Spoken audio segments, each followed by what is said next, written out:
حل عطا کا، کیا آئی ہے آپ کے پاس؟ حل سوال کے لیے آتا ہے، اور عطا اس کا معنی ہوتا ہے آنا، کسی چیز کا سہولت کے ساتھ آنا، یا بعض حضرات نے لکھا کسی چیز کا کسی واسطے سے آنا، کسی ذریعے سے آنا۔ تو اللہ تعالیٰ کی طرف سے آپ کے پاس خبر آئی ہے اور وحی کے ذریعے آئی ہے سہولت کے ساتھ۔ حل عطا کا حدیث موسیٰ، موسیٰ علیہ السلام کی بات۔ ویسے حدیث کا معنی بات ہوتا ہے، حادثہ سے ہے یہ لفظ، حادثہ نئی پیش آنے والی بات، نیا واقعہ، نئی بات۔ لیکن جب شریعت میں یہ لفظ بولا جاتا ہے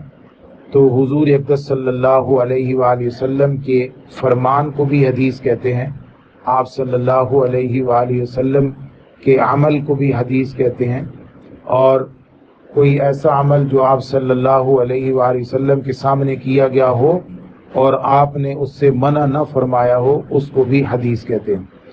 تو کیا آپ کے پاس موسیٰ علیہ السلام کی حدیث آئی؟ یعنی بات یہاں اپنے اصلی معنی میں ہے بات۔ کیا آپ کے پاس موسیٰ علیہ السلام کی بات پہنچی ہے؟ اذ ناداہ، جب اس کو پکارا، ربہ، اس کے رب نے۔ یہاں ندا کا لفظ استعمال ہوا، اور ندا کا لفظ دو معنوں میں استعمال ہوتا ہے، بلند آواز سے پکارنا یا آہستہ آواز سے کوئی بات کرنا۔ بلند آواز سے پکارنے کے بارے میں بھی کئی جگہوں پر آیا ہے، اور آہستہ آواز کے لیے حضرت زکریہ علیہ السلام نے جب دعا کی، اذ نادا ربہ نداء خفیہ، جب انہوں نے اپنے رب کو آہستہ سے پکارا، یعنی نداء خفیہ، ندا کا لفظ بھی اور ساتھ خفیہ کا لفظ بھی ہے، یعنی ایسی آواز جو بالکل آہستہ سی، آہستہ آہستہ جب اپنے رب سے دعا کر رہے تھے۔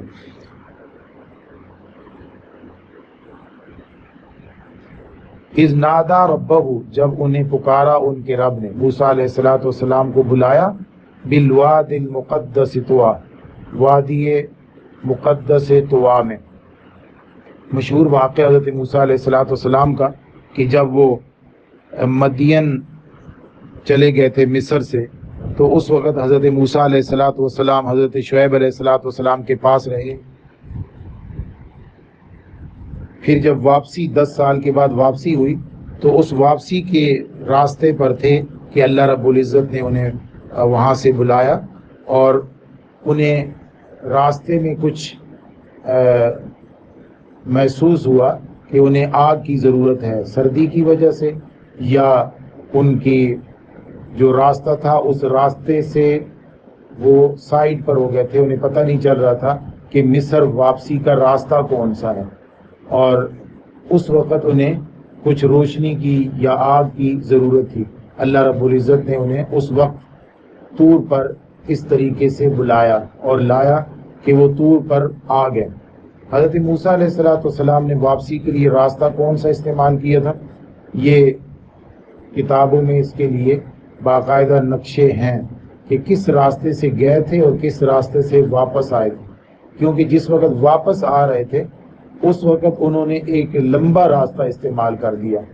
اور اللہ رب العزت کے ہاں یہ طے تھا کہ ان کے ساتھ طور میں ملاقات ہونی تھی۔ اللہ رب العزت نے اپنی قدرت سے انہیں اس راستے پر لایا۔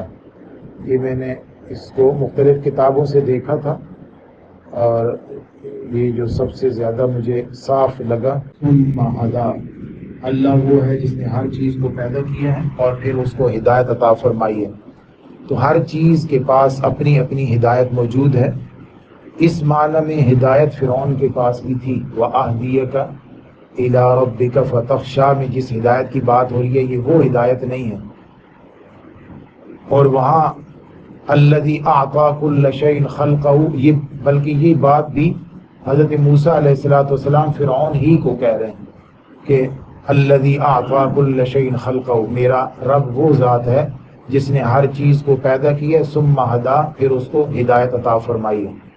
تو مخلوق میں سے جو ہر مخلوق کے پاس اس کا پروگرام ہے یا اس کی جو لمٹ ہے جس کے اندر اس نے زندگی گزارنی ہے، وہ اللہ رب العزت کی طرف سے روڈ میپ، اسے ہم ہدایت کہتے ہیں۔ اور ایک ہدایت جو ہے وہ سمجھ بوجھ ہے، جیسے سورۃ الانبیاء میں اللہ رب العزت نے فرمایا کہ اللہ رب العزت نے ایسے امام پیدا کیے ہیں ان میں جو دوسرے لوگوں کو ہدایت دیتے ہیں۔ تو وہ امام، وہ رہنما جو ہدایت دیتے ہیں، وہ انبیاء علیہ السلام ہیں۔ تو انبیاء علیہ السلام کی طرف سے جو ہدایت ملتی ہے وہ ہدایت یہاں مراد ہے۔ وَأَهْدِيَكَ إِلَىٰ رَبِّكَ، میں آپ کی رہنمائی کروں آپ کے رب کی طرف۔ ایک اس کا اپنا بھی کنسپٹ تھا نا رب کے بارے میں، اس کا اپنا بھی ذہن کام کرتا تھا، اس کا اپنا بھی دماغ تھا، اس کی اپنی بھی تعلیم تھی، تربیت تھی۔ ایک اس کا ذہن کام کرتا تھا رب کے بارے میں، اور ایک پیغمبر نے اس کو بتانا ہے کہ رب کی صفات اور رب کی خوبیاں کیا ہیں۔ اب پیغمبر کی بتائی ہوئی بات کو اس نے ماننا نہیں تھا، اور اس کے جو اپنے ذہن میں رب کے بارے میں تصورات تھے اس پر وہ جمع ہوا تھا، ڈٹا ہوا تھا، اور وہ بڑے کمزور قسم کے خیالات تھے، بڑے ضعیف قسم کے خیالات تھے رب کے بارے میں۔ یعنی رب کی دھرتی اور رب کی زمین پر اس طریقے سے رہنا کہ باقی لوگوں کی آزادی سلب کر دینا، یا رب کی زمین پر ایسے رہنا کہ رب کے بنائے ہوئے قوانین کو معطل کر کے اپنے بنائے ہوئے قوانین کو جاری کر دینا، اپنا بنایا ہوا نظام جاری کر دینا، یہ کمزور قسم کا تصور رب کے بارے میں، اور اپنا جو ہے وہ روب اپنے لوگوں پر، اپنی عوام پر زیادہ، یہ جو تصور ہے تیرا، میں اس کو تبدیل کرنے کے لیے بھیجا گیا ہوں۔ وَأَهْدِيَكَ إِلَىٰ رَبِّكَ فَتَخْشَىٰ۔ فرعون کی سلطنت میں جرائم بہت زیادہ تھے، اور فرعون کی سلطنت میں جرائم کی سزائیں بھی بہت زیادہ سخت تھیں۔ اب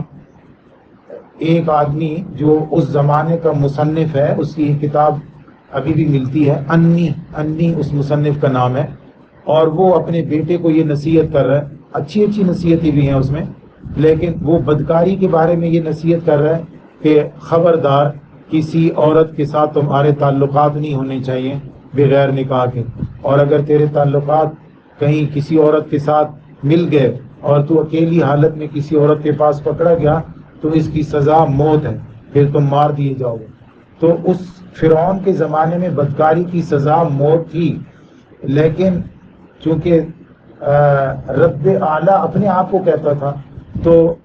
بدکاری کی سزا کا تصور تب تھا کہ جب تم کسی عورت کے ساتھ پکڑے گئے تب سزا ملے گی، اور یہ تصور ایک رب اعلیٰ کے بارے میں، رب اعلیٰ تب سزا دیں گے جب آپ کسی کے پاس سے پکڑے گئے، جبکہ اللہ رب العزت کے بارے میں جو ہمارا تصور ہے وہ یہ ہے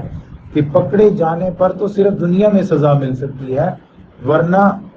جرم کرنے کی سزا ہے۔ اللہ رب العزت ویسے ہی جانتے ہیں کہ فلاں آدمی نے جرم کیا ہے، جیسے حضرت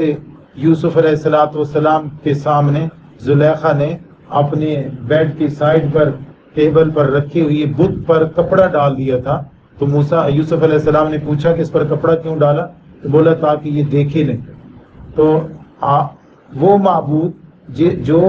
آپ کے جرائم آنکھوں سے دیکھے تو اسے پتہ چلے کہ آپ نے جرم کیا اور وہ سزا دے، اور وہ معبود کہ جو آپ کو ہر وقت دیکھتا ہے، آپ کے بارے میں ہر وقت جانتا ہے، آپ کے ذہن میں آنے والے خیال کو آنے سے پہلے بھی جانتا ہے، ان دونوں کے تصور میں فرق ہے۔ اب ایک آدمی ایسے معبود پر یقین رکھتا ہے جس کے اگر چہرے پر کپڑا ڈال دیا جائے تو اسے کوئی علم نہیں ہے، اور ایک ایسے معبود پر یقین رکھتا ہے جو ہر وقت جانتا ہے، تو دونوں کے جرائم میں فرق ہو جائے گا، دونوں کے جرائم کے میدان میں فرق ہو جائے گا۔ اس لیے بیڈ کے پاس رکھے ہوئے معبود کے ہوتے ہوئے بھی وہ جرم کرنے کے لیے، بدکاری کرنے کے لیے تیار تھی، جبکہ حضرت موسیٰ علیہ السلام، یوسف علیہ السلام کے بارے میں قرآن مجید کہتا ہے کہ اگر وہ اللہ کی لولا ارى برہان ربی، اگر وہ اللہ کی برہان کو نہ جانتے ہوتے تو وہ بھی مبتلا ہو سکتے تھے اس برائی میں، لیکن وہ تو یہ جانتے تھے نا کہ میرا رب تو ہر جگہ سے دیکھتا ہے، کپڑا کوئی اوٹ نہیں ہے، دیوار کوئی حجاب نہیں ہے، بلکہ وہ ہر وقت ہر چیز کو ہر جگہ سے دیکھتا ہے۔ تو یہ کمزور تصور جب رب کے بارے میں ہوتا ہے تو جرائم کی بہتات ہوتی ہے، جرائم کا ریشو زیادہ ہو جاتا ہے. اور جب رب کے بارے میں ایک قوی تصور ہوتا ہے، ایک مضبوط خیال ہوتا ہے، تو جرائم کا ریشو کم ہو جاتا ہے یا بالکل ہی ختم ہو جاتا ہے. وَأَهْدِيَكَ إِلَىٰ رَبِّكَ فَتَخْشَىٰ، میں تجھے اپنے رب کی طرف رہنمائی کروں تاکہ تو ڈرے، کیونکہ وہ خود سزائیں متعین کرتا تھا اور وہ خود کسی کے بارے میں یہ سمجھتا تھا کہ فیصلہ کرتا تھا کہ یہ بات جرم ہے یا یہ بات جرم نہیں ہے، اس لیے بہت زیادہ ضرورت تھی اسے ڈرانے کی. فَأَرَاهُ الْآيَةَ الْكُبْرَىٰ، پس حضرت موسیٰ علیہ السلام نے ارا دکھایا، یہ رؤیت سے ہی ہے، را حمزہ یا، را حمزہ یا، وہی رؤیت جس کا معنی دیکھنا ہوتا ہے. یہ دیکھنا کبھی کبھی آنکھ سے ہوتا ہے اور حصے ظاہری سے، اور کبھی کبھی حصے باطنی سے یعنی دماغ سے دیکھنا ہوتا ہے. یہاں پہ حصے ظاہری سے دکھانا، پہلا حصے ظاہری سے دکھانا ہے. اراہ الآیۃ الکبریٰ، حضرت موسیٰ علیہ السلام نے اسے بڑی بڑی نشانیاں دکھائیں. اور یہ جو بڑی بڑی نشانیاں ہیں، اس سے مراد حضرت موسیٰ علیہ السلام کے وہ دلائل ہیں جو یہ بتانے کے لیے کہ تم خالق نہیں ہو، تم رب نہیں ہو، تم مالک نہیں ہو، بادشاہ نہیں ہو، بادشاہ اللہ رب العزت ہے، اس پر دلائل ہیں. یا حضرت موسیٰ علیہ السلام نے معجزات دکھائے، جیسے عصا ہے، ید بیضاء ہے. اراہ الآیۃ الکبریٰ، بڑی بڑی نشانیاں دکھائیں. لیکن جب ایک آدمی کے ذہن میں پختہ ہو چکے ہوتے ہیں اپنے خیالات، تو شاید پیغمبر کی بات بھی اس کے سمجھ بھی نہیں آتی، شاید خرق عادت پیش آنے والی واقعات اور معجزات بھی اس کے ذہن کو تبدیل نہیں کر سکتے. شاید جب اسے مزہ پڑ چکا ہوتا ہے اپنی سرداری اور اپنی بادشاہت کا، تو پھر وہ اللہ رب العزت کی بادشاہت اور اللہ کے حکم کو ماننے کے لیے تیار نہیں ہوتا. اس لیے فرمایا فَكَذَّبَ وَعَصَىٰ، اس نے جھٹلا دیا، وَعَصَىٰ اور نافرمانی کی. عصا عین صاد یا مادہ ہے اور اس کا معنی ہوتا ہے لاٹھی، اور لاٹھی اس کا لفظی معنی ہے. پھر مرادی معنی بھی اس کا جب فعل بنایا جاتا ہے تو ایک آدمی جب کسی دوسری کی نافرمانی کرے اور اپنی عصا دکھائے، اپنی طاقت دکھائے، تو اس نافرمانی کو بھی پھر عصا کہہ دیتے ہیں. یعنی اس نے لاٹھی لے لی، یعنی اپنی طاقت پر بھروسہ کیا اور نہیں مانا. ویسے عصا کا معنی لاٹھی ہوتا ہے، لیکن جب کسی کو اپنی طاقت پر بھروسہ ہو، اپنی طاقت کی وجہ سے، اپنے تکبر کی وجہ سے وہ اگلے کی بات کو نہ مان رہا ہو، تو اسے بھی عصا کہا جاتا ہے. فرعون کا بھی یہی مسئلہ تھا، اسے اپنی طاقت پر اتنا گھمنڈ تھا کہ وہ موسیٰ علیہ السلام کو کہنے لگا کہ نہیں، تم ایک جادوگر ہو، تم میرے ماتحت رہے، تم نے ہمارے پاس تربیت پائی، تم نے ہمارا بندہ قتل کیا، اب تم کہتے ہو کہ میں نبی ہو گیا ہوں. اب اس نے موسیٰ علیہ السلام کی نافرمانی کی، اپنے گھمنڈ، اپنے فخر یا اپنی طاقت کی بل بوتے پہ. اللہ رب العزت ہمیں اپنے گھمنڈ میں آ کر نافرمانی سے محفوظ فرما.